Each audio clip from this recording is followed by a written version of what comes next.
Chainsaw Man was a very intense film to make. It was a very difficult film to shoot because the film was not supposed to be, or it was not for me or for my collaborators, Emmanuel Lubezki, the cinematographer, same as in Gravity. It was not a science fiction film. It was a film about the present. It was about the state of things. The Homeland Security Bill is ratified. After 8 years, British borders will remain closed. Presque étonnamment, Les Fils de l'Homme commence par un journal télévisé résumant la situation géopolitique d'une Angleterre futuriste. En 2027, pas de nouvelles technologies, pas d'avancées politiques ou sociales, l'humanité est devenue infertile. Et le dernier enfant né sur Terre, il y a 18 ans, vient de mourir. Et c'est un monde délabré qui s'ouvre à nous, rappelant plus les images de guerre que l'on reçoit de Syrie qu'un monde à la Blade Runner. Ce monde, on le découvre au travers de très longs plans séquences, bruts, naïfs, guidés par le regard d'une caméra portée à bout de bras par le caméraman surhumain du film.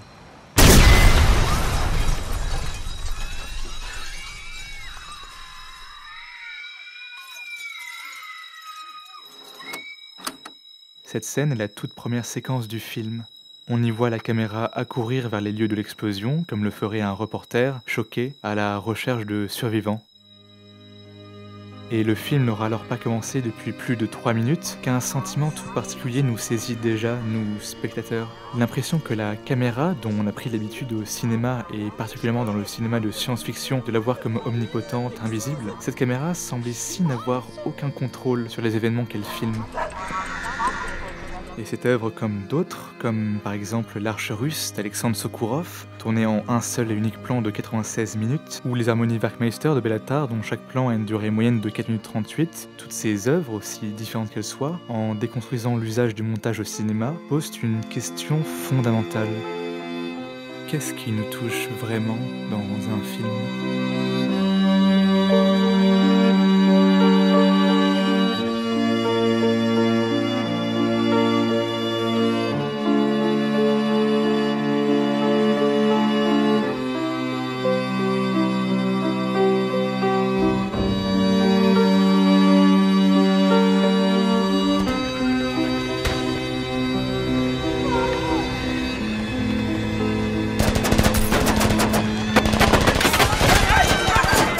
I remember the moment the blood hit the lens when we were in the bus.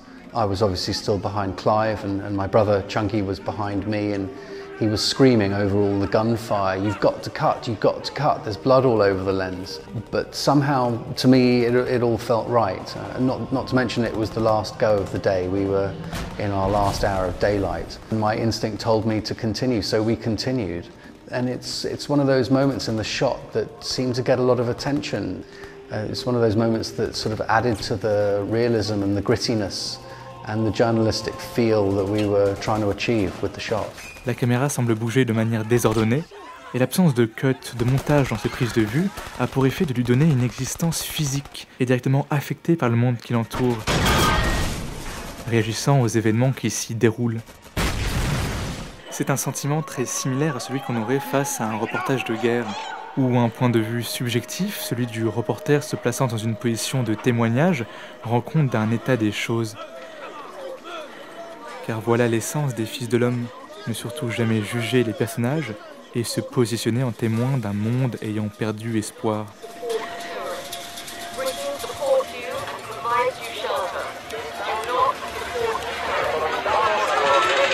C'est ce réel tangible qu'Alfonso Cuarón cherche à approcher dans son film. Un monde fictionnel mais qui dépasserait les actions des personnages et les limites du champ de la caméra. Le plan séquence est dans ce cas un parti pris essentiel, car sa réalisation implique que la plupart des trucages du film sont réalisés au moment du tournage. Peu de lumière additionnelle est ajoutée du fait des mouvements potentiels de la caméra, et l'intégralité des actions de la scène doivent être réalisées dans le même temps. Il n'y a pas de champ contre champ possible, d'insert sur une action isolée. Et en conséquence, la réalité du film et son rythme ne sont pas remodelés au montage. Erika? And this shape here is what I call the monoform. Cette figure est ce que j'appelle la monoforme. C'est le nom que je donne à la structure de base de ce qu'on voit à la télévision et dans la plupart des cas dans le cinéma commercial aujourd'hui. Cet homme est Peter Watkins. Il est un réalisateur de faux documentaires politiques dans lesquels il critique les médias de masse et leur usage inquiétant d'un modèle de montage qu'il appelle le monoforme. Vous voyez quelque chose qui est soi-disant communiqué aux téléspectateurs par un système de communication particulier. C'est une série d'images au montage rapide qui nous déplace constamment d'une chose à une autre. Des images visuelles avec toute leur signification métaphorique et symbolique, différents degrés d'information sur l'écran, différentes masses, différentes formes, différents mouvements. Et on nous demande en général de les absorber en 5, 6 ou 7 secondes, ce qui est la durée moyenne d'un plan. Puis on passe au suivant et au suivant. C'est un barrage continu d'informations visuelles qui est évidemment accompagné d'un barrage audio. Tout cela est imposé aux téléspectateurs en une poussée monolinéaire du début à la fin. Alors qu'en fait, ce qu'il ressentira ou décidera au point final, ici, est déjà déterminé au point de départ.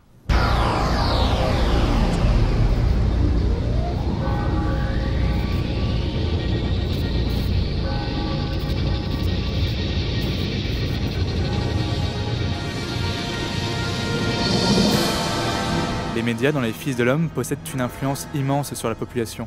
Ils sont présents partout et servent une propagande d'État visant à attiser des tensions communautaristes entre les citoyens anglais et les réfugiés demandeurs d'asile. Cette situation est humainement intolérable et le film, par son esthétique, s'avance comme un contrepoint à ces images de propagande. Le film nous met face à des images brutales, d'une extrême dureté, mais surtout des images inaltérées par le montage.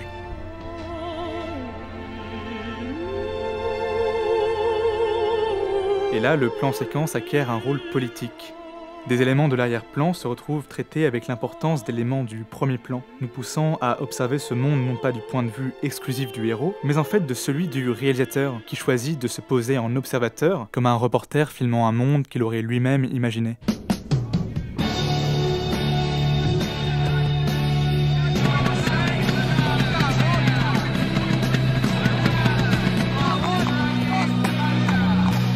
Pour parvenir à cet effet journalistique, cette impression que le monde filmé dépasse les limites du cadre, Alfonso Cuarón a fait appel à un paradoxe magnifique, un paradoxe de cinéma, celui du montage interdit.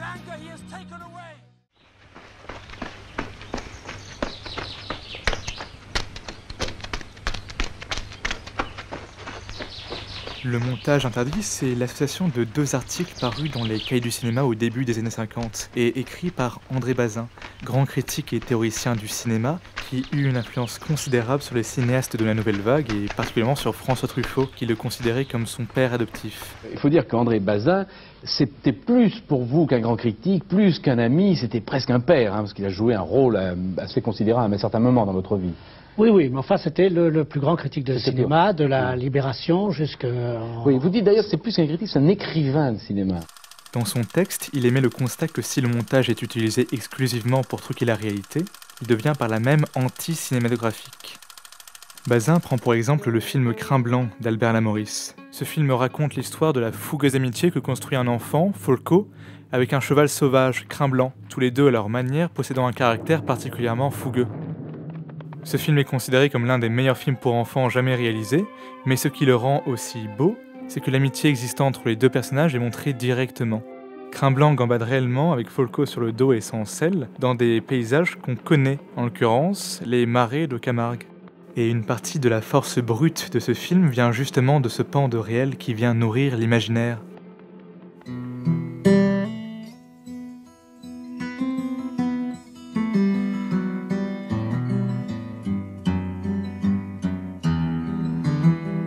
La relation surnaturelle que construit l'enfant avec Crin Blanc dans le film est démultipliée par son existence photographique. C'est une particularité qu'un roman, par son récit, ne peut pas atteindre. Quand l'essentiel d'un événement est dépendant d'une présence simultanée de deux ou plusieurs facteurs de l'action, le montage est interdit.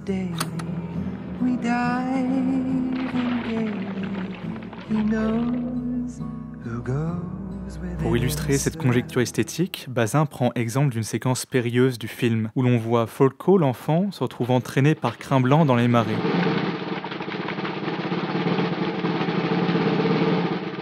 La séquence est découpée de façon très classique en 3 plans, un champ contre champ du cheval et de Folko, et un plan large de l'action pris de très loin où il est impossible de distinguer l'enfant. La séquence est compréhensible telle qu'elle, mais Bazin estime qu'il lui manque un plan réunissant le cheval et l'enfant dans le même cadre. Il ne s'agit pas d'éviter tout trucage ou tournage, mais d'avoir au moins un plan qui authentifie l'action de la séquence. Ce plan peut très bien exister à la fin de la course lorsque le cheval et l'enfant sont arrêtés, car du coup, cette séquence dépend entièrement du montage pour fonctionner. Le récit n'existe que sur l'écran, s'appuyant sur un effet de montage intangible, de la même façon qu'une fable littéraire raconte une histoire et que l'on se l'imagine.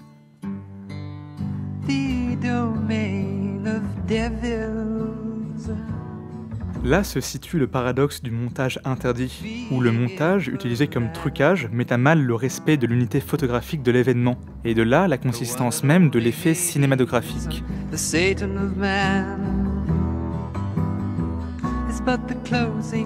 Mais le montage lui-même peut tout à fait coexister avec ses aspirations.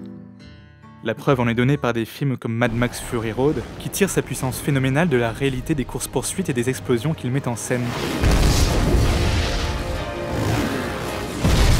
Ici, le montage sert intégralement l'esthétique et il n'est presque à aucun moment utilisé pour donner l'illusion d'une coïncidence des actions, cette coïncidence se produisant au moment du tournage pour la majorité des plans.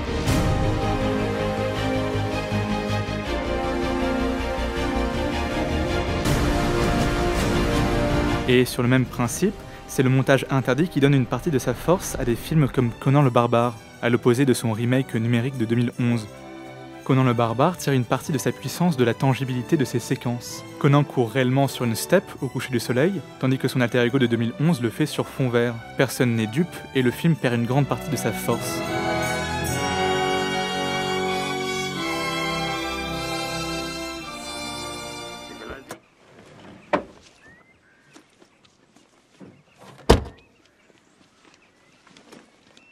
Dans Les Fils de l'Homme, on croit au monde qui nous est présenté. On y croit parce que son traitement semble réel. On y croit parce que la caméra elle-même semble exister.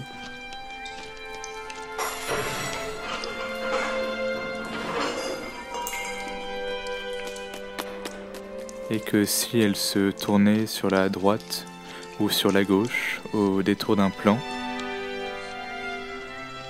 on ne verrait ni l'équipe du film, ni la fin du décor, mais une autre parcelle de ce monde endolori.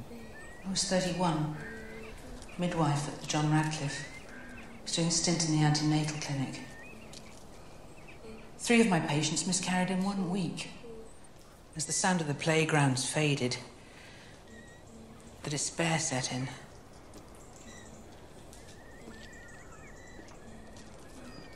Very odd what happens in a world without children's voices.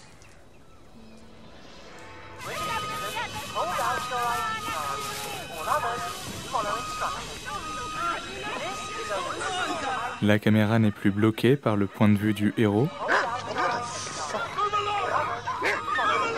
et peut se décider à mettre en avant ce qu'elle veut, même s'il s'agit d'un événement mineur de la narration, cherchant à ouvrir ses perspectives.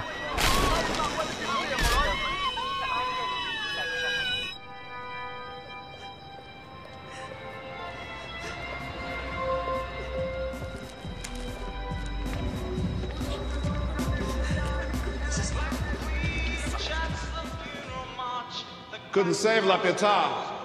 Smashed up before we got there. Et toutes les références culturelles que propose le film de bout en bout servent à donner de l'importance à ce qui dans un film semblerait d'ordinaire futile. Le regard du spectateur se porte plus facilement sur l'arrière-plan s'il y trouve une image ou un motif familier, comme au détour d'une conversation Le cochon volant des Pink Floyd, ou encore la Pietà de Michel-Ange revisitée.